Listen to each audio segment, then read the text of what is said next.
Hello, I am going live for this week's podcast episode. And today I wanted to talk a little bit about my experience around gifted or giftedness as an identity. So I've been diving into the world of gifted both kids and adults for quite a few years now. And so I've been involved in a lot of gifted communities and things around that. And what I've noticed is that there are a couple different types of communities that I've seen. So there are the gifted communities that focus on giftedness in a way that sees it as kind of a superiority thing, which is definitely not my view. And for example, I there's this great podcast called My Year in Mensa, I'll give you the name in the links. And she talks about her experience joining Mensa and getting harassed by the people in the community. And that experience was pretty intense. And I saw something kind of similar in a gifted adults group that I was in a few years back, where they were very much in the analyzing things, but not really looking at the sensitivity piece of it. And so they tend to over intellectualize things in a way that dehumanizes people sometimes.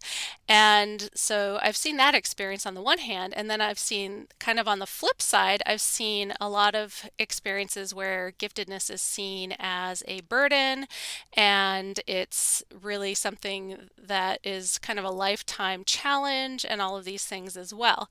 And so my view is kind of somewhere in the middle of that. I see giftedness can be a burden if you find in your life that you have experiences where you're not feeling understood, you don't have community, you don't have school that understands you and that sort of thing. It can definitely be a challenge. And the idea that we shouldn't be having gifted programs and that sort of thing because it's elitist and all of that, I think is ridiculous, because gifted folks have their own special unique challenges, and if those needs don't get met growing up, then oftentimes as adults it's really easy for people to see that or believe that those needs can never get met. And so, especially when it comes to community and to connection and finding other people to relate to that are like you.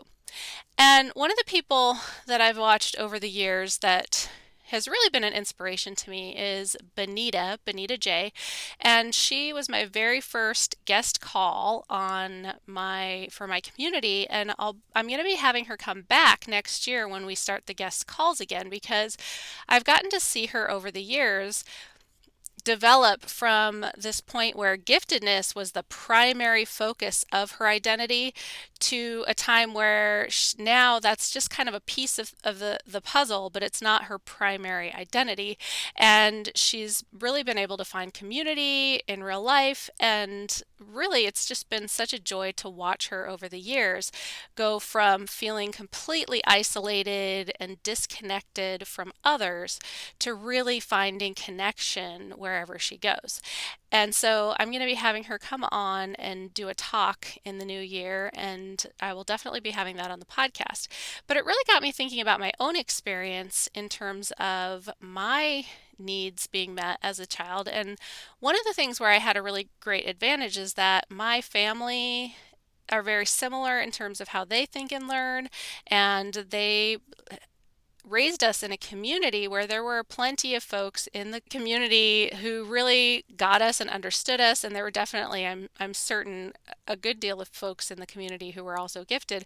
And so I never had that experience that it was hard to find connection and community, because I grew up with it. And so I know it's possible. And that's something that really has inspired me as an adult to try to create that for others who haven't had that experience, so that they can find the community of folks that really understand them. But it's also in real life, it's hard right now because a lot of us are still home and not really going out and in large groups. So it's hard to meet people in real life. But it's definitely something that can be done. And that's one of the things that I see Benita has been really a big inspiration on. For me, when it comes to the gifted identity piece, when I was first identified, I was in fifth grade. And so for me, it felt like it kind of saved me in my education because I had a miserable elementary school experience. It was very authoritarian and not a really a good fit for my undiagnosed ADHD. And so when I got identified, they sent me to a new school, and then through middle school, I had a very small class. And so to me, I felt like that identification really saved me in my education because I went from really just having no teachers that actually liked me in elementary school to having these small groups that were really tailored to my needs in middle school. But then by high school, it did start to feel a little bit like a burden because I was undiagnosed ADHD, and so I was consistently being called out as an underachiever. And I could never understand why all these people who were in my class did so much better than me when I knew I was smart, but I was not an achiever. And so it was really hard for me, and I became very resentful in high school because I just couldn't figure out why I couldn't do the things that all these other people were doing. And so when I got to college, I ended up dropping out because I never really learned the skills of working hard on things that didn't come easily. So when you combine the ADHD and the giftedness together, it makes it that much harder to focus and work on things that are hard. Now, if we see it as a challenge, something fun, we see it as a fun challenge, then we can really dive in and hyper focus and do really well. But if we see it as hard work, then it can be a lot more difficult, especially if it's something that doesn't come naturally. And so for me, I do feel like there was a point in time where that gifted identity was helpful when I first got placed in a program that was really helpful for me. But then by the time I hit high school and college, I don't think it was as helpful because I ended up kind of resenting it and feeling like I wasn't living up to my potential. And so I feel like that's one of the things I've noticed in general over time is that having that identity can feel helpful at times, and there are definitely times in our lives where it's valuable. Maybe if we feel like we just haven't connected and something suddenly clicks, then it can be really helpful.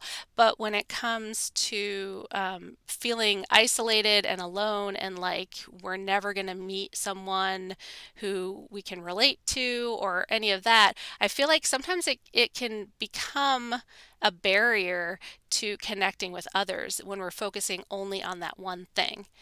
And so looking forward, one of the things that I'm working on in terms of helping folks figure out their own how they think and learn and what their strengths are and what their challenges are is through the assessment that I started doing, which is working with folks who think that they might be gifted or twice exceptional and really looking at their processing, how they process information and what their strengths and weaknesses are around that. And so I've had some questions about my philosophy when it comes to the assessment piece. And so I wanted to share a little bit about my own thoughts on and philosophy around assessing adults. Now, this is not a full comprehensive assessment the way you would get through a neuropsych or one that I would do with students in school. It's more of a screening and some tools to help with your self-awareness. And my first philosophy when it comes to assessment is that you are the expert on you. And so I don't really believe that I'm the expert on anyone but myself. I am knowledgeable when it comes to how we process information, giftedness, twice exceptionality, all of that stuff, and I can help point out patterns. But if those patterns don't resonate and they aren't meaningful or they don't help the person that I'm working with, then we need to look at what does, because I don't feel like my answer is always going to be the end of the story. I think it has to resonate with the person that I'm working with. And when it comes to things like standardized testing, for example, you can have a false low, but you can't really have a false high. And so if your scores are really high on a standardized measure, then that means that's really what you're capable of. But if the scores are lower than expected, there are so many different reasons that that could happen. It could be something that is interfering in terms of anxiety or distractions or other things that can be getting in the way, or just the way that the test ends maybe doesn't go far enough, that sort of thing. So those things can help contribute to a false low, but not a false high. So those are things that I think are really important to understand when we're doing assessments, because I I believe that it's really important for anyone who's doing an assessment around cognitive ability, intelligence, strengths and weaknesses and processing, all of those things, is that the person that is doing the assessment really needs to know the limitations of that assessment. And that's something I really try to do when I'm working with folks, is to let them know the limitations of the assessments that we're giving. And so I believe that the information can be extremely valuable, but then we need to take that information and see what resonates with the individual person. And once we figure that out, then we can come up with a plan to use those strengths in order to move forward on their goals. And so I felt like it was really important to clarify, because I think that a lot of times, for example, when I, as a school psychologist, and this isn't as much now as it used to be, but when I first started, there were a lot of folks, I heard a lot of stories about people who would come in and say they are the expert on this child and everything they say is right, and they're the ones who know. And I still get that sometimes in reports, not from my own district, but I see that attitude sometimes. And when it comes to that, the people who are with that child all the time, the parents, the teachers, the child themselves, they are really the experts on the child. As a school psychologist, I come in and I will maybe use some tools to look at things they might not have considered. But if those things don't resonate, then we kind of need to look at why they came out the way they did. Is this an accurate reflection of the child, or was there's something getting in the way of their performance? And so I've always felt that way. I've never been one to feel like my word is the final word when it comes to that.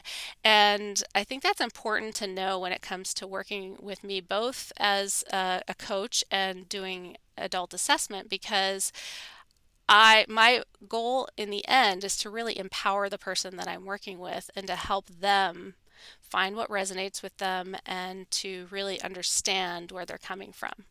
So that tied a little bit into the gifted identity piece, in that I feel like oftentimes folks who are looking for an assessment or that sort of thing are really looking to kind of solidify their giftedness identity.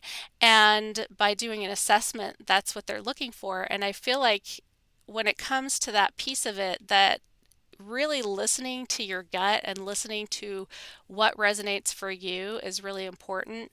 And that, no one assessment is going to be the center of someone's identity. And so looking at the value of the assessment is really just self-understanding and expanding on what you already know about yourself, and maybe adding some additional tools into the mix so that you can use those tools to help move forward on your goals. So I hope that makes sense. On another note, I actually started putting together a book on embracing your own intensity, and I'm using pieces from my blog and the podcast, and then I've kind of created an outline now and am working towards taking those elements and adding to them to make a book on embracing your own intensity. So it will start with the embracing intensity journey and share stories from the podcast and from my own life, and then we're going to talk about strategies to help use your fire without getting burned. So that is something I just started working on this weekend, and I'm really excited to share. And so I'll keep you posted on that, and I will see you next week. Bye bye.